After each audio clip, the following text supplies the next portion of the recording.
ഗംഗാമ്മേ, എനിക്ക് ചോദിക്കാനുള്ളത് കടത്തെക്കുറിച്ചാണ്. എല്ലാവരും ഭൂരിഭാഗം ജനങ്ങളും കടം കൊണ്ട് ബുദ്ധിമുട്ടുന്നുണ്ട്. അപ്പോൾ എല്ലാവരും അതിനുള്ള പരിഹാരങ്ങൾ തേടി അലയുകയും ചെയ്യുന്നുണ്ട്. ഞാൻ ചോദിക്കുന്നത് ആരുടെയെങ്കിലും ഒക്കെ ഒരു എന്തെങ്കിലും പ്രവൃത്തി കൊണ്ട് നമുക്ക് കടം വന്ന് കൂടുമോ? ഞാൻ തന്നെ പലപ്പോഴും അന്വേഷിക്കുന്ന ഒരു കാര്യമാണ് ഇതൊക്കെ.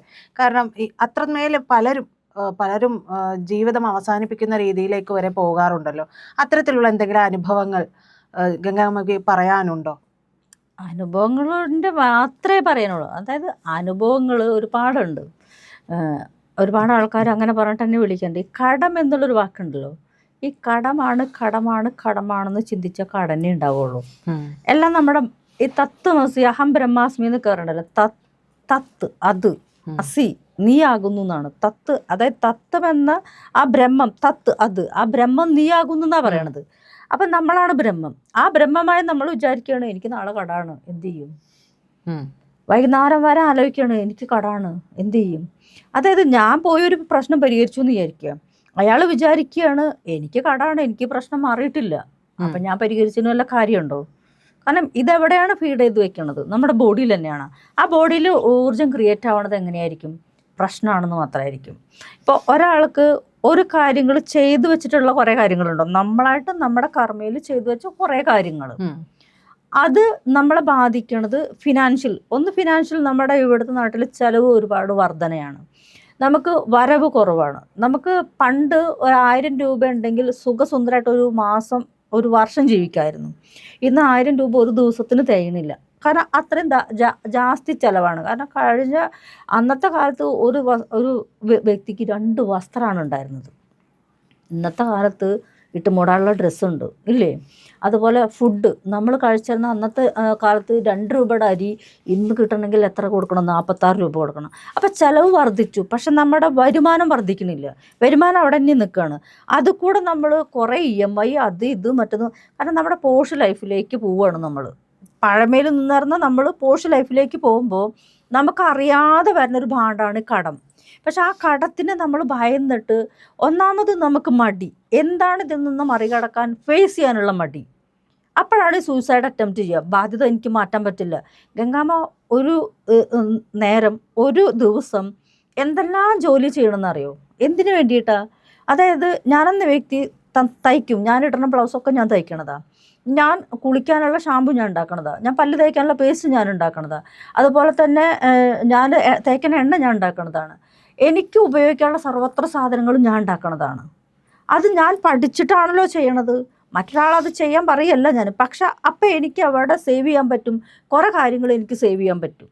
പിന്നെ ഞാനെന്ന വ്യക്തി എങ്ങനെ ജീവിക്കണം, എന്തൊക്കെ പൈസ ചിലവാക്കണം എന്ന് ഞാനാ ചിന്തിക്കേണ്ടത് അല്ലേ? ആവശ്യം അനാവശ്യം അത്യാവശ്യമുള്ളത് ചെയ്യുമ്പോൾ കുറച്ച് സേവ് ചെയ്യാൻ പറ്റും.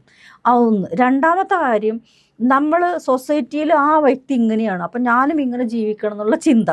കാരണം വാഹനം വേണം, അപ്പുറത്തെ ആളൊരു കാറ് വാങ്ങി ഇപ്പുറത്തെ ആൾ കാറ് വാങ്ങണം, ഈ ചിന്ത, സൊസൈറ്റിയിലുള്ള ചിന്തയാണ് മൂന്നാമത്തെ ഒരു വിഷയം. പിന്നെ നമുക്ക് സാമ്പത്തികമായിട്ട് കൈകാര്യം ചെയ്യാനില്ല അറിവില്ലായ്മ. നമ്മളെ കയ്യിലൊരു 100 രൂപ നമ്മൾ 1000 കയ്യിലുള്ള പോലെ പോഷായിട്ട് നടക്കാൻ ശ്രമിക്കും. പൈസ ഉണ്ടെങ്കിലും പൈസ ഇല്ലെങ്കിലും ഒരേ തുല്യം. 1 ലക്ഷം രൂപ എൻ്റെ കയ്യിലുണ്ടെങ്കിലും 1 രൂപ ഉണ്ടെങ്കിലും ഞാൻ ഒരേപോലെയാണ്. പക്ഷെ ചിലവർ വളരെയധികം നല്ല രീതിയിൽ ജീവിച്ചിട്ട് തന്നെ അവരുടേതല്ലാത്ത കാര്യങ്ങൾ കൊണ്ട് എന്ന് പലപ്പോഴും പറഞ്ഞിട്ട് നമ്മൾ കാണാറുണ്ട്. വളരെ ദാരിദ്ര്യത്തിലേക്ക് പോവുകയും എത്രയൊക്കെ അതിൽ നിന്ന് പരിശ്രമിച്ച് നോക്കിയാൽ പോലും അതിൽ നിന്ന് ഒരു മുക്തമാകാത്തൊരവസ്ഥയിലേക്ക് കടം കൊണ്ട് പൊറുതിമുട്ടിയിട്ട് പലരും ജ്യോതിഷന്മാരുടെ അടുത്തൊക്കെ പോകുന്ന ഒരു സാഹചര്യം. അപ്പോൾ അവർ പല പ്രതിവിധികളും ഒക്കെ പറയുകയും അവർ ചെയ്യുകയൊക്കെ ചെയ്യുന്നുണ്ടല്ലോ. എന്താണെങ്കിൽ ഒന്ന് നമ്മുടെ പരദേവത നമ്മുടെ മസ്റ്റാണ്. പലർക്കും ഇപ്പോഴും ഞാൻ ടാരോ ഇടിയുമ്പോൾ നിങ്ങളുടെ പരദേവത ഇന്നതാണെന്ന് ഞാൻ പറഞ്ഞു കൊടുക്കാറുണ്ട്. ഭദ്രകാളിയാണ്, ദുർഗയാണ്, അല്ലെങ്കിൽ വൈഷ്ണവാണ്, ശൈവമാണ്, ശക്തയാണ്, കൃത്യമായിട്ട് ഞാൻ പരദേവതനെ പറയാറുണ്ട്. പക്ഷെ അവർക്ക് പരദേവതനെ അറിയില്ല. അത് കണ്ടുപിടിച്ച് കൊടുക്കാൻ എനിക്ക് പറ്റില്ല. കാരണം അത് 10, 30,000, 1 ലക്ഷം രൂപയുള്ള താമ്പൂലാഷ്ടമെങ്കിൽ വെക്കണ ഇതൊക്കെ ഞാൻ ഈ ടാരോ കൂടെ പറഞ്ഞു നടക്കില്ല. പക്ഷെ പറഞ്ഞു കൊടുക്കും. പക്ഷെ ഇവർ പരദേവതനെ കണ്ടിട്ട് പോലും ഉണ്ടാവില്ല. ഒന്ന് പരദേവത എന്നുള്ള ഊർജം നമ്മുടെ DNA എന്തൊക്കെ അലിഞ്ഞു കിടക്കുന്നുണ്ടോ അതേപോലെ പരദേവതയും നമ്മളിൽ അലിഞ്ഞു കിടക്കുന്നുണ്ട്. പിന്നെ പിതൃക്കൾ, ഈ പിതൃക്കൾ നമ്മുടെ പരമ്പരയിൽ പോണതാണ് ഈ പിതൃക്കൾ. ഇതും നമ്മുടെ DNA കിടക്കുന്ന സാധനമാണ്. ഈ രണ്ടെണ്ണത്തിനും ആരാണോ കൃത്യമായി കൊണ്ട് നടക്കുന്നത് അവന് പരാജയമില്ല. ഞാൻ മനസ്സിലാക്കിയുള്ള ഒരു കാര്യം, ഞാനത് റിസർച്ച് പോലെ തന്നെ ചെയ്തിട്ടുള്ള കാര്യമാണ്.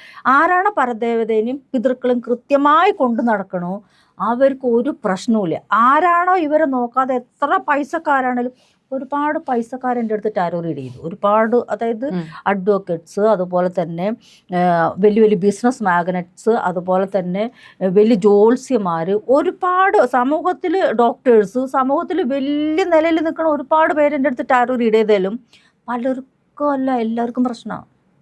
കേരളത്തിന് വെളിയിലല്ല, ഇന്ത്യയിലല്ല, ലോക മലയാളികൾ എന്നെ വിളിച്ചിട്ടുണ്ട്. ലോകത്തെവിടെ മലയാളി ഉണ്ടോ അവിടെ നിന്നൊക്കെ കോള് വന്നിട്ടുണ്ട്. കാരണം ലോകത്തിൽ ടാരോ റീഡർ ഇല്ല എന്നുള്ള രീതിയിലാണ് എനിക്ക് വന്ന കോള്. അത് മോൾക്കും അറിയാവുന്നതാണ് എൻ്റെ അവസ്ഥ. അപ്പോൾ അവിടെ മനസ്സിലാക്കാൻ പറ്റിയത് ഒരു കാര്യം, പരദേവതയുടെ അപ്രീതി. രണ്ടാമത്തെ കാര്യം, പരമ്പരയുടെ ഈ ഗുരു പരമ്പര ഉണ്ടാവും. ഒരു പിതാവ് അല്ലെങ്കിൽ ഒരു പിതൃ പരമ്പരയ്ക്ക് ഒരു കണ്ണി ഉണ്ടാവും. ആ കണ്ണീനെ കൃത്യമായിട്ട് അറിയില്ല ആർക്കും. ഒരു ദേവതനെ വെച്ചിട്ടുണ്ടാവുക, ഇപ്പോൾ ഒരു ദേവത, ഒരു ക്ഷേത്രത്തിൽ ദേവത ഉണ്ടാവും. ആ ദേവതനെ വെച്ചിട്ടുണ്ടാവുക ഏതെങ്കിലും തന്ത്രി, ഒരു ബ്രാഹ്മണനാണ്. ഞാൻ ബ്രാഹ്മണിക്കിൽ ഞാൻ കുറ്റം പറയുക അല്ലെങ്കിൽ അവരെ എതിർക്കുക അവരെ വെറുക്കുക ഒന്നുമല്ല. ആ പരദേവതനെ അവർ വെച്ചിട്ട് എന്തെങ്കിലും മന്ത്രം ജപിച്ചിട്ട് പോവും. പിന്നെ ഇവരുടെ പരമ്പര എന്ത് പറഞ്ഞിട്ട് അതിന് പൂജിക്കും. പിന്നെ ആ പരമ്പര നശിച്ച് പോണത് കാണാം. കാരണം ആ ദേവത ഇരിക്കണ ഇരിപ്പടോ അല്ലെങ്കിൽ അതിൻ്റെ എനർജിയോ മാറ്റി, അല്ലെങ്കിൽ അതിൻ്റെ മന്ത്രങ്ങളും വിധാനങ്ങളെല്ലാം മാറ്റിയിട്ട് അതിനെ മൊത്തം മാറ്റിയിട്ടുണ്ടെങ്കിൽ പിന്നെ പൂജിക്കാൻ വരണ ആൾ വേറെ വിധാനത്തിൽ പൂജിച്ചു വെച്ചാൽ അവരെ പരമ്പര നശിക്കുന്നേ ഉള്ളൂ. അപ്പോൾ ഇവരുടെ കടം എന്നുള്ള പ്രശ്നം വരണതിൻ്റെ മെയിൻ കാരണം പരദേവതയുടെ അപ്രീതിയും പിതൃക്കളെ അപ്രീതിയാണ്. ഒരു ലേഡിയുടെ റീഡിങ് ഞാൻ എടുത്തു. അവരുടെ റീഡിങ് എടുത്തപ്പോൾ അവർക്ക് കോടികൾ ആസ്തി ഉണ്ടായിരുന്നു. ഇതെല്ലാം നശിച്ചു പോയിട്ട് ഒന്നുമില്ല. ഇപ്പം കിടന്ന് നല്ല വിളിക്കുക, വാടക വീട്ടിലിരിക്കുക. അപ്പോൾ ചോദിച്ചപ്പോൾ എന്താ വെച്ചെങ്കിൽ അവരുടെ വീട്ടിലെ ക്ഷേത്രത്തിൽ ആ വിഗ്രഹത്തിനൊക്കെ മാറ്റിയിട്ട് അവർ വേറൊരു വിഗ്രഹം വെച്ചു. അവർ ആരെ പൂജിക്കണത്, ഇന്നാൾ വന്ന് പൂജിക്കണു, എന്ത് പൂജിക്കണം, എന്താണ് ചൈതന്യം, അത് ഇവർക്ക് അറിയില്ല. അപ്പം ആ ഒരു പരമ്പരയ്ക്ക് ഒരു കണ്ണി ഉണ്ടല്ലോ, ആ കണ്ണിയിലുള്ള ആ പിതൃ വെച്ച ദേവതയാണ് അവർക്ക് അവിടെങ്കിൽ അതിലുള്ള വംശത്തിൽ ആ പാരമ്പര്യത്തിലുള്ള ഒരാളല്ലേ അതിന് പൂജിക്കേണ്ടത്, അല്ലാതെ പുറത്തുനിന്ന് ഒരാളല്ലല്ലോ പൂജിക്കേണ്ടത്. അപ്പം ഞാൻ വെച്ച ദേവത എൻ്റെ എനർജിയാണ്. എനിക്ക് പറഞ്ഞ മന്ത്രങ്ങളാണ് ദേവീനെ പൂജിക്കുന്നത്. അവിടെ വന്നുള്ള ആൾക്കാരൊക്കെ ഹീലായത് എൻ്റെ പവർ അവിടെ വന്നിട്ട് മനസ്സിലായിട്ടുണ്ട്. അവിടെ ഒരു ബ്രാഹ്മണന്മാരെ ഞാൻ കുറ്റം പറയില്ല. ബ്രഹ്മത്തെ അറിഞ്ഞവനാണ് ബ്രാഹ്മണൻ, അല്ലാതെ പൂണൂലിട്ടുകൊണ്ട് ബ്രാഹ്മണനല്ല. പൂണൂലിട്ടാലും ഞാൻ കുറ്റം പറയില്ല. അപ്പം അവിടെ പൂജിക്കേണ്ടതും അവിടുത്തെ എനർജിയും എനിക്കല്ലേ അറിയുള്ളൂ. അവിടെ എനിക്കൊരു അത്ഭുതമായിട്ടൊരു സംഭവം ഉണ്ടായി. ഞാൻ നാഗങ്ങളെ പ്രതിഷ്ഠ സങ്കല്പം ചെയ്തു എൻ്റെ വീട്ടിൽ. ഈ നാഗങ്ങളെ പ്രതിഷ്ഠ സങ്കല്പം ചെയ്തപ്പോൾ ഇവർ പറഞ്ഞിട്ടുണ്ടായിരുന്നു അവിടെ വെക്കാൻ. അവർ പറഞ്ഞു നാഗങ്ങൾക്ക് ഒരു സ്ഥലം കൽപ്പിച്ചിട്ട് അവിടെ വെക്കാൻ പറഞ്ഞു. അപ്പം എനിക്ക് പറഞ്ഞു, ദേവിയോട് ഞാൻ പറയണം, എനിക്കെല്ലാം അറിയാലോ മോൾക്ക്, എനിക്കെല്ലാം ചെവിയിൽ കേൾക്കാം. അപ്പം ഞാൻ പറഞ്ഞു നാഗങ്ങളെ ഞാൻ വെക്കില്ല, എനിക്കറിയില്ല എന്ന് പറഞ്ഞു. നിനക്കതറിയാം, നിനക്ക് ഞാൻ പറഞ്ഞുതരാം, നീ വെക്കണം പറഞ്ഞു. അപ്പം ഞാൻ സങ്കല്പം ചെയ്താൽ മതി പറഞ്ഞു. അപ്പം ഞാൻ സങ്കല്പം ചെയ്തു, നാഗങ്ങൾക്ക് സങ്കല്പം ചെയ്തു. അവരെ പ്രതിഷ്ഠിച്ചതിൻ്റെ ശേഷം ഞാൻ വെച്ചത് ശരിയായോ എന്ന് നോക്കാൻ വേണ്ടിയിട്ട് എനിക്ക് പേടിയാണ്. കാരണം ഈ നാഗങ്ങളല്ലേ, എന്തെങ്കിലും പഴച്ചാൽ അത് ബുദ്ധിമുട്ടായിരിക്കും. അപ്പം ഞാനൊരു താമ്പൂലം, ഒരു ബ്രാഹ്മണൻ തന്നെയാണ് ആൾ, വലിയ ക്ഷേത്രത്തിൽ പൂജാരിയാണ്. അപ്പം ആൾ ഈ എന്താ പറയുക അഷ്ടമംഗല്യ പ്രശ്നം വെക്കാൻ പോണ ആളാണ്. അപ്പോൾ ആളുടെ അടുത്ത് വീട്ടിൽ ജ്യോതിഷം നോക്കിയപ്പോൾ എന്നോട് ചോദിച്ചു, ഞങ്ങൾ പ്രതിഷ്ഠിക്കണ നാഗങ്ങളെ നിങ്ങളോട് ആര് വെക്കാൻ പറഞ്ഞു ചോദിച്ചു. ഞാനെന്നാ വെക്കാൻ പറഞ്ഞു എന്ന് ചോദിച്ചു. നേതി ആര് കൊടുക്കാൻ പറഞ്ഞു ചോദിച്ചു. ഞാനിവിടെ വന്നിട്ട് പറഞ്ഞു, നിങ്ങളെന്നെ അവരെ പൂജിക്കണമെങ്കിൽ ഞാൻ എന്തിനാ പൂജിക്കണം, ഞാൻ ഈ നേതി നിങ്ങൾക്ക് തരില്ല എന്ന് പറഞ്ഞു. 3-ാമത്തെ ആഴ്ച ഈ പുള്ളി എൻ്റെ മുമ്പിൽ ഇങ്ങനെ ഇരിക്കുക. പുള്ളിയുടെ വൈഫ് വന്നിട്ട് എന്താ വെച്ചാൽ ഈ കൈ ഇവിടുന്ന് തൊട്ടിട്ട് ഇതുവരെ പുള്ളി നെയ്യ് വീണിട്ട് മൊത്തം ഉരുകിപ്പോയി. ഞാൻ പോയിട്ടാണ് പരിഹരിച്ചു കൊടുത്തത്. അയാൾ ഏറ്റവും വലിയ അഷ്ടമംഗല്യം വെക്കണ ഏറ്റവും വലിയ മാന്ത്രികനാണ്, അഷ്ടമംഗല്യം വെക്കണ ആളാണ്. അയാൾക്ക് ഒരുപാട് പരിചയക്കാരുണ്ട്. എന്തുകൊണ്ട് എൻ്റെ അടുത്ത് വന്നു, ആര് വരുത്തി, അത് അനുഭവമാണ്. അപ്പം അവരെന്നെ ഞാൻ തന്നെ പൂജിച്ചാൽ മതി, ഞാൻ തന്നെ ചെയ്താൽ മതി എന്നത് അവരുടെ ആവശ്യമാണ്. എനർജിയുടെ ആവശ്യമാണ്. അവിടെ ബ്രാഹ്മണൻ എന്നുള്ളൊരു വാക്കില്ല. ബ്രഹ്മത്തെ അറിഞ്ഞ ആരോ അവൻ ബ്രാഹ്മണനാണ്. ഇപ്പൊ അമ്മ ഞാൻ ചോദിക്കട്ടെ, ഈ പരദേവത എന്ന് പറയുന്ന സങ്കല്പത്തെ കുറിച്ച് അമ്മയെ പോലുള്ളവർക്കൊക്കെ അറിയാൻ പറ്റും, പക്ഷെ സാധാരണ ഒരു മനുഷ്യന് അതിനെ അറിയില്ല. അപ്പൊ അവർക്ക് അവരുടെ അടുത്ത് പലരും പറയുന്നത് എങ്ങനെയായിരിക്കും, ഇന്ന പൂജ ചെയ്യണം, അത് ചെയ്യണം, ഇത് ചെയ്യണം എന്നുള്ളത്. അപ്പൊ സ്വാഭാവികമായ ഒരു ഞാൻ പറയുന്നത് വെറും സാധാരണക്കാരെ കുറിച്ചാണ്. അപ്പൊ അവരാണല്ലോ ഏറ്റവും കൂടുതൽ പെട്ടുപോകുന്നതും. അപ്പൊ അവർക്ക് ഇത് അറിയാതെ വരുമ്പോൾ ഇവർ സ്വാഭാവികമായി മാറി നിൽക്കും. ഇതെങ്ങനെ പൂജിക്കണം, എന്ത് ചെയ്യാം, ഇപ്പോൾ പരദേവതയെ പൂജിക്കുമ്പോൾ മത്സ്യം കഴിക്കാമോ, അങ്ങനെയുള്ള കാര്യങ്ങൾ ഒരുപാട് ആശങ്കകൾ ഇവർക്കുണ്ട്. അപ്പൊ ഇതെല്ലാം പരിഹരിച്ചാലല്ലേ ഒരു മനുഷ്യന് മുന്നോട്ട് പോകാൻ. അപ്പൊ കടം നമ്മൾ പറഞ്ഞു വന്നതിന് ഉത്തരം ആയില്ല. അപ്പൊ കടം എന്നുള്ളത് നമ്മളെ അട്രാക്ട് ചെയ്യുമ്പോൾ കടം കടം കടം കടം കടം എന്നുള്ള വാക്ക് നമ്മളിലേക്ക് വന്ന് നമ്മുടെ ബോഡിയിൽ ഓൾറെഡി സബ് കോൺഷ്യസ് മൈൻഡിൽ നാളെ എനിക്ക് പ്രശ്നമാണ്, നാളെ എനിക്ക് അവൻ ഇത്ര രൂപ കൊടുക്കാണ്ട്, കടാണ്, ഇവിടെ പ്രശ്നമാണ്, ഇത്ര രൂപ കൊടുക്കാൻ, ഇത് സബ് കോൺഷ്യസ് മൈൻഡിൽ ഫീഡായിട്ടുണ്ടാവും. അതിനെ മറികടക്കാൻ ഒട്ടേറെ മാർഗ്ഗങ്ങളുണ്ട്. നമ്മൾ എന്ത് പ്രശ്നം വന്നാലും ഇതിനെ ഞാൻ മറികടക്കും. കടന്നുള്ള വാക്ക് അട്രാക്ട് ചെയ്യാതിരിക്കുക. കാരണം ഈ അട്രാക്ഷൻ ഭയങ്കര പവറാണ്. രണ്ടാമത്തെ കാര്യം, ഭൈരവ മന്ത്രങ്ങളുണ്ട്, ധനഭൈരവ മന്ത്രങ്ങൾ. ഈ ലക്ഷ്മി കുബേര മന്ത്രങ്ങളുണ്ട്. ഏറ്റവും നല്ലത് ധനഭൈരവ മന്ത്രമാണ്. എനിക്ക് മനസ്സിലാക്കാൻ കഴിഞ്ഞെടുക്കുന്നത് ധനഭൈരവ മന്ത്രമാണ്, അല്ലെങ്കിൽ ലക്ഷ്മി കുബേര മന്ത്രം. ഇത് ജപിക്കാനൊന്നും ബുദ്ധിമുട്ടില്ലല്ലോ. ഇത് ജപിച്ചിട്ട് അട്രാക്ട് ചെയ്യും. പിന്നെ ഈ മാനിഫെസ്റ്റേഷൻ പവർ വലിയൊരു പവറാണ്. ഈ നമ്മളിപ്പോൾ DP ചുമ്മാ പറയാണ്, DP നമ്മുടെ ഫോണിൻ്റെ DPയിൽ പോലും ഒരു മണി മാനിഫെസ്റ്റേഷൻ ഒരു DP ഇട്ടാൽ തന്നെ നമ്മുടെ ലൈഫ് ചേഞ്ച് ചെയ്യാൻ തുടങ്ങും. നമ്മൾ ചിന്തിക്കുന്ന രീതിയിൽ രാവിലെ നേരത്തെ 4 മണി വരെ 8 മണി വരെ കിടന്നുറങ്ങിയ ഒരാൾക്ക് കടാന്ന് പറഞ്ഞിട്ട് ഒന്നും ചെയ്യാൻ പറ്റില്ല. നമ്മുടെ മാനിഫെസ്റ്റേഷൻ രാവിലെ നേരത്തെ എണിച്ച് ബ്രാഹ്മ മുഹൂർത്തത്തിൽ നടത്തി നോക്കുകയും നമുക്ക് അട്രാക്ട് ഐ ആം അബണ്ടൻസ് എന്ന് പറയുന്ന ഒരു വാക്കല്ലേ പറയണ്ടുള്ളൂ. Thank you universal, thank you universe, thank you എന്ന് പറയാനും ഐ ആം അട്രാക്ട് അബണ്ടൻസ് എന്ന് പറയാൻ എത്ര ബുദ്ധിമുട്ടുണ്ട്. ഇത് പറയാലോ. ഇത് പറയാതെ മലയാളി കിടന്ന് എട്ടോട്ടോടി കരഞ്ഞിട്ട് വല്ല കാര്യമുണ്ടോ? കടം വന്നിട്ട് ഈ 2 വാക്കും പറയാൻ എത്ര നേരം വേണം? 20 മിനിറ്റ് മതി. I am attract abundance, I am powerful എന്നുള്ളൊരു 2-3 വാക്കേ പറയേണ്ടുള്ളൂ. ഇത് പറയാൻ മടിയാണ്. ഇത് എവിടെ പോയാൽ കിട്ടുക? പിന്നെ നമ്മളുടെ ഇവിടുത്തെ ആചാരങ്ങൾ എന്താണെന്നറിയും. ഒരാൾക്ക് ഇപ്പോൾ ഭദ്രകാളി ഉപാസന എടുക്കേണ്ടടുത്ത് പോയിട്ട് അവർ ചില ആൾക്കാർക്ക് ഒരുപാട് ഗുരുക്കന്മാരിപ്പോൾ ഉണ്ട്. ആരെയും ഞാൻ കുറ്റം പറയല്ല. ഇപ്പോഴത്തെ സമ്പ്രദായം ഞാൻ കണ്ടതാണ്. ശ്രീവിദ്യ ഉപാസന കൊടുക്കും, ബാല കൊടുക്കും, ക്രിയ കൊടുക്കും. അവൻ്റെ ബോഡിയിൽ അവൻ ഏത് ഊർജ്ജം താങ്ങണ്ടെന്ന് ആദ്യം ആ ഗുരു തിരിച്ചറിഞ്ഞിട്ട് വേണം ദിശ കൊടുക്കാൻ. ഇല്ലെങ്കിൽ ഇതെല്ലാം കൂടിയിട്ട് അയാളുടെ ലൈഫിൽ ഒരു പരദേവത ഉണ്ടായിരിക്കും. ആ പരദേവതനെ പിടിച്ച് അയാൾക്ക് കൊടുക്കുകയാണെങ്കിൽ ഏറ്റവും പവർഫുള്ളായിരിക്കും. അയാൾക്ക് വെൽത്തും ഹെൽത്തും എല്ലാം ഉണ്ടായിരിക്കും. കൊടുക്കണത് അയാൾക്ക് എടുക്കാൻ പറ്റാത്ത ഒരു 500 കിലോൻ്റെ വെയിറ്റ് കൊണ്ടുവച്ചിട്ട് മോൾക്ക് തന്നാൽ മോൾക്ക് 50 കിലോനെ ഏറ്റവും പ്രാപ്തി ഉണ്ടാവുള്ളൂ. 500 കിലോ കൊണ്ടുവന്ന് വെച്ചാൽ എടുക്കാൻ പറ്റുമോ? ഇതാണ് പ്രശ്നം. അവിടെയാണ് ഇത്തരം പ്രശ്നങ്ങൾ വരുന്നത്. അപ്പോൾ എനർജി എന്താണെങ്കിൽ, ഇപ്പോൾ ചില ആൾക്കാർ വരാഹിനെ ജപിച്ചോ, വാർത്താളിനെ ജപിച്ചോ എന്നൊക്കെ പറയുന്നുണ്ട്, പ്രത്യങ്കര ജപിച്ചോ. നമുക്ക് എന്താണ് ആവശ്യം എന്ന് അറിഞ്ഞിട്ടല്ലേ ജപിക്കേണ്ടത്. എന്തിനു വേണ്ടി വരാഹിനെ ജപിക്കണം?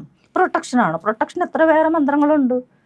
നമുക്ക് ശത്രുവിനെ അങ്ങോട്ട് അയക്കാനാണോ? അതിനങ്ങോട്ടൊക്കെ അയക്കാൻ വേണ്ടിയിട്ടാണോ ഓരോന്ന് ജപിക്കേണ്ടത്? പക്ഷെ നേരെ വിപരീതങ്ങൾ. ചില ഒരാൾ, ഇന്നലെ ഞാനൊരു റീഡിങ് എടുത്തപ്പോൾ ആ കുട്ടി ജപിക്കണത് സംവാദമാണ് പറഞ്ഞു.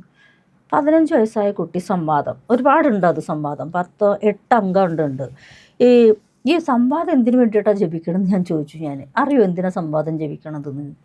അറിയില്ല. അത് ഒരാൾ ഒരു ക്ലാസ് നടക്കുന്നുണ്ട്, അതാണ്. ആ കുട്ടിക്ക് പഠിക്കാനല്ലേ പറഞ്ഞു കൊടുക്കേണ്ടത്? സംവാദമാണോ അവിടെ ജപിക്കേണ്ടത്? സംസമിതി വിശ്വകൃഷ്ണൻ അഗ്നിവിശ്വനാര എന്നൊക്കെ പറഞ്ഞിട്ടാണ് അത്. 8 അംഗങ്ങളുണ്ട്, 8-10 അംഗങ്ങളുണ്ട്. അത് ശരിക്കും എന്തിനാ ജപിക്കുന്നത്? അത് ശരിക്കും വശ്യാണ്. വശ്യാണ്, അതായത് അട്രാക്ഷൻ. വശ്യമായിട്ടും കലഹങ്ങളില്ലാതെ നിൽക്കാനാണ് സംവാദം ജപിക്കുക. പിന്നെ ശ്രീ സൂക്ത അത്ര ജപിക്കണത്, അത് സൗഭാഗ്യത്തിന് ജപിക്കാം. പക്ഷെ വശ്യം ജപിക്കാൻ 15 വയസ്സായിട്ടുള്ള അവന് വശ്യമല്ല, അവന് വിദ്യയാണ് വേണ്ടത്. അവിടെ ഏതാ കൊടുത്തേക്കണത്? അവൻ അവിടെ കൊടുത്തേക്കണ സംവാദമാണ്. അപ്പോൾ ഇങ്ങനെ മാറി വരുമ്പോൾ ഈ ഊർജ്ജം പ്രൊഡ്യൂസ് ആകുമ്പോൾ അത് നമുക്ക് എടുക്കാൻ പ്രാപ്തി വേണം. അല്ലാതെ ഏത് ജപിക്കണേക്കാൾ ഉപരി ആ ഊർജ്ജം എടുക്കാൻ പ്രാപ്തിയാണ്. അപ്പോൾ പരദേവതയുടെ ഊർജ്ജം നമുക്ക് അറിയില്ല. ഇപ്പം നമ്മുടെ നാട്ടിൽ കാരണം എന്താണെന്നറിയാം, എല്ലാവർക്കും ജോലിക്ക് പോകണം, തിരക്കാണ്, കുട്ടികളെ നോക്കണം, കുടുംബം നോക്കണം, ഇതിലപ്പുറം ലോകമില്ല. നമ്മുടെ മലയാളികളുടെ മാത്രം കാര്യമാണ് ഞാൻ പറയണത്. പുറത്ത് ആചാരങ്ങൾ പിന്നെ അവർ ചെയ്യുന്നുണ്ട്, അവർ കുട്ടികളിൽ തന്നെ പഠിപ്പിച്ചു കൊടുക്കുന്നുണ്ട്. മലയാളി എന്തെങ്കിലും പഠിപ്പിച്ചു കൊടുക്കുന്നുണ്ടോ? ഇതെങ്കിലും പ്രത്യേകിച്ച് ഹിന്ദുക്കൾ ആരെങ്കിലും അവരുടെ വംശപരമ്പരയിലെങ്കിലും എന്തൊക്കെ ഉണ്ടെന്ന് ആർക്കറിയാം? മോൾക്കറിയോ? എനിക്കറിയില്ല. പക്ഷെ ആകെ ഞാൻ പറഞ്ഞു കൊടുത്തിരിക്കുന്ന കാര്യം നാമം ജപിക്കണം എന്നുള്ളത്. ഇത്രയേ ഉള്ളൂ. അത് ആരെന്നെ ജപിക്കണം. നമ്മുടെ ഇവിടെ പാരമ്പര്യം ഇത് ദ്രാവിഡ കുലമാണ്. അതായത് നമ്മളുടെ കർണാടക, കേരളം, അതുപോലെ തന്നെ തമിഴ്നാടൊക്കെ ദ്രാവിഡ വംശം എന്ന് പറയുന്നുണ്ട്. അപ്പം ദ്രാവിഡത്തിൽ എന്താ ദേവത എന്ന് അറിഞ്ഞിട്ട് വേണം അതിന് ജപിക്കാൻ കൊടുക്കാൻ. അപ്പോൾ ഇതൊന്നും അറിയില്ല. നമ്മുടെ കുട്ടികൾ വൈകുന്നേരം ആകുമ്പോൾ ജപിക്കാൻ പറഞ്ഞാൽ അവരിന്ന് ജപിക്കും, അവർക്കറിയണ പോലെ ജപിക്കും. പക്ഷെ അത് അറിഞ്ഞ് ജപിക്കുമ്പോൾ, കാരണം നമുക്കൊരു പരദേവത ഉണ്ടായിരിക്കും. ഈ പരദേവതയ്ക്ക് ഒരു വിളക്ക് തിരി വീട്ടിൽ വെക്കാൻ തുടങ്ങിയാൽ അവരുടെ ലൈഫ് മാറാൻ തുടങ്ങും. പരദേവത അറിയില്ലെങ്കിൽ കാളി കാളി മഹാകാളി ഭദ്രകാളി നമോസ്തുതേ കുലം ച കുലധർമ്മം ച മാം ച പാലയ പാലയ എന്ന് പറഞ്ഞിട്ട് ഒരു വിളക്കെങ്കിലും കത്തിച്ചാൽ മതി. കാരണം ദ്രാവിഡ സംസ്കാരത്തിൽ കാളി ഭദ്രകാളിയാണ് കുലദേവത. അല്ലെങ്കിൽ മറ്റതൊക്കെ വന്നതാന്ന് പറയുന്നുണ്ട്. അതായത് ശൈവായാലും വൈഷ്ണവായാലും ശക്തയായാലും പിന്നീട് വന്നതാണ്. പക്ഷേ ഇവിടെ എന്നുള്ള അമ്മൻ കൊറ്റൈവ എന്നുള്ളൊരു അമ്മ ദൈവമുണ്ട്. അതായിട്ട് ഭദ്രകാളി വേണമെങ്കിൽ സങ്കല്പിക്കാം. പക്ഷെ ഭദ്രകാളി വ്യത്യസ്തമുണ്ട്. അത് നമുക്കിവിടെ ആർക്കും അറിയുന്നില്ല. ഇവിടെ എല്ലാവർക്കും ഭദ്രകാളി മാത്രമേ അറിയുള്ളൂ. കൊടുങ്ങല്ലൂരമ്മ ഭദ്രകാളി എന്ന് വിചാരിച്ചിരിക്കുന്ന ആൾക്കാരാണ്. സത്യത്തിൽ കൊടുങ്ങല്ലൂരമ്മ ഭദ്രകാളി അല്ല. അത് നമുക്ക് വിശദീകരിക്കേണ്ട കാര്യമില്ല. അത് അവർ വിചാരിച്ച രീതിക്ക് തന്നെ അവർ ആരാധിച്ചു പോയിക്കോട്ടെ. പക്ഷേ ഈ ഒരു വാക്ക് ഒരു വിളി, വായ്മൊഴി, പണ്ടൊക്കെ വായ്മൊഴിയിലാണ് ചെയ്തിരുന്നത്. എൻ്റെയൊക്കെ കുട്ടിക്കാലത്ത് ഞാൻ കണ്ടിട്ടുണ്ട് ഇങ്ങനെ പതിയാചാരം എന്നൊക്കെ പറയും. ഇങ്ങനെ വിളിച്ച് ചൊല്ലിയിട്ടുള്ള ഇതൊക്കെ, ഇങ്ങനെ അപ്പം ചുട്ട് കൊടുക്കുക, അട ചുട്ട് കൊടുക്കുക, അങ്ങനെ ചുട്ടതൊക്കെയാണ്. രാത്രിയാണ് ഇവരിനൊക്കെ വിളിച്ചു വരുത്തിയെന്ന്. ഇപ്പോൾ വല്ലതും പാരമ്പര്യത്തിൽ കൊണ്ട് നടക്കണുണ്ടോ? എന്നാണ് പാൽപ്പായസം ശർക്കര പായസം ദേവിക്ക് കൊടുക്കാൻ തുടങ്ങിയത്? എവിടെയാണ് ആചാരങ്ങൾ മാറിയത്? അപ്പം മുതൽ പ്രശ്നങ്ങളാണ്. അപ്പോൾ അമ്മ പറയുന്നത് ഈ കടം എന്നുള്ളത് അതും ഒരു എനർജിയാണ്. നെഗറ്റീവ് എനർജിയെ നമ്മൾ വിളിക്കാതിരിക്കുക, അത് ചിന്തിക്കാതിരിക്കുക, പരദേവതയെ അറിഞ്ഞു വിളിക്കുക എന്നുള്ളതാണ്.